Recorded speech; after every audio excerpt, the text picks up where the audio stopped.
So yun guys, so magandang buhay po Pilipinas, magandang buhay po Luzon, Visayas, Mindanao at sa buong mundo mga ka-showing. So for today's video mga ka-showing ay good news po para po sa ating mga kababayan natin sa ating barangay mga ka-showing, no, yung mga membro po ng 4-piece mga ka-showing. So good news po dahil ililipat na po sa GCash, no, yung pera na makukuha po ng beneficiary po ng 4-piece mga ka-showing, no. GCash na po ang gagamitin po nila. So hindi na po masyadong mahirapan yung mga tao, no, na yung mga beneficiary po ng 4-piece na kunin yung kanilang ayuda mga ka-showing. So yan mga ka-showing, at hindi lang po yan mga ka-showing, no. Nagbibigay din po ng smartphone ang DSWD mga ka-showing, no, sa pangunguna po ni Secretary Rex Gatchalian mga ka-showing. So bago natin panoorin itong video na ito mga ka-showing, no, don't forget to like, share, and comment down below mga ka-showing upang marami pong makakaalam, no, yung mga 4-piece beneficiary po natin para po malaman nila na GCash na po yung gagamitin po nila upang tanggapin ang kanilang ayuda mga ka-showing, at bibigyan pa din sila ng smartphone mga ka-showing. So narito po, panoorin po natin itong video na ito kung saan nagsasalita po si DSWD Secretary Rex Gatchalian mga ka-showing.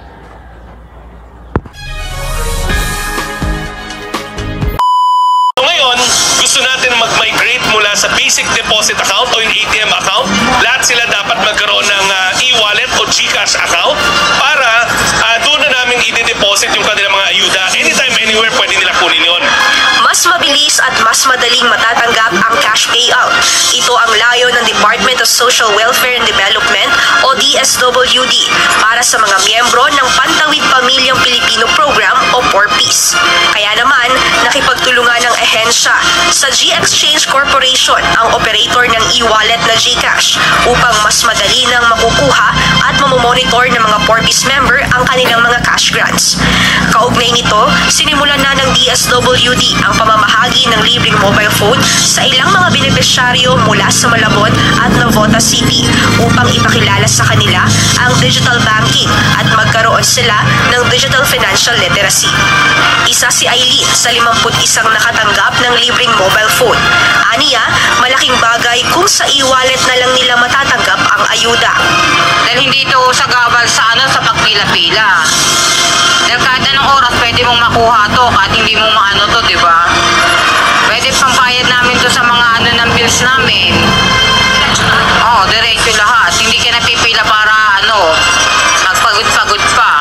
Hindi katulad ng ATM, nakapila ka pa sa dami ng pila. Aniya pa, malaking bagay ang natatanggap niyang tulong sa 4-piece dahil bilang isang single mom, hindi na mababawasan ang oras niya sa pag-aasikaso sa 4 niyang anak na lahat ay nag-aaral. Si Arlene naman, laking tuwa nang mapili din na makatanggap ng libreng mobile phone. Kasi katulad ko, wala akong cellphone, malaking bagay sa akin.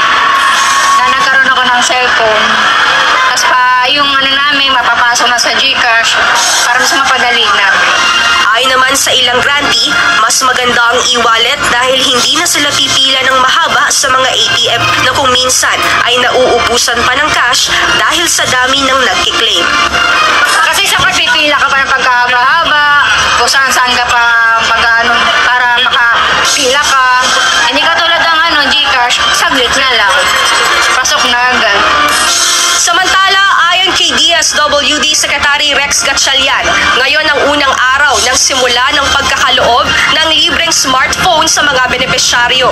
Layon din ng ahensya na mabigyan ng kabuuang 32,684 na mga kwalipikadong miyembro sa buong bansa.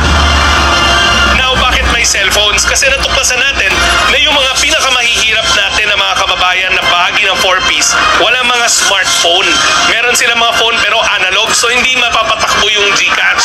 So sa tulong ng Globe Telecom at ng GCash, nagkaroon ng drive to give you. Ayon kay Secretary Gatchalian, target nilang i-priority ang mga liblib o geographically isolated and disadvantaged area na kailangan pang magbiyahe ng ilang oras papuntang bayan o probinsya ang 4-piece member para makakita ng bangko o ATM machine.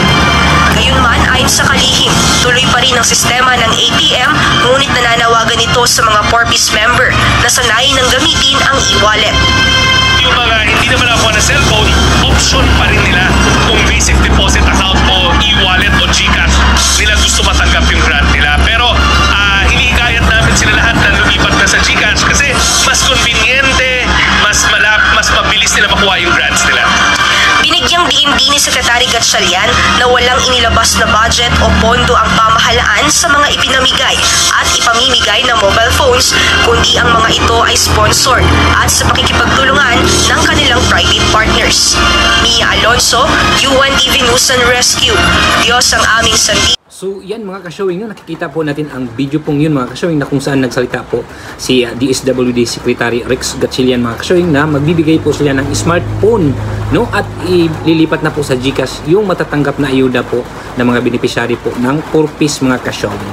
So yan po mga ka-showing, don't forget to like, share, and comment down below mga ka-showing, and don't forget to subscribe mga ka-showing. So yan po mga ka-showing, maraming salamat po sa inyong lahat, and thank you for watching.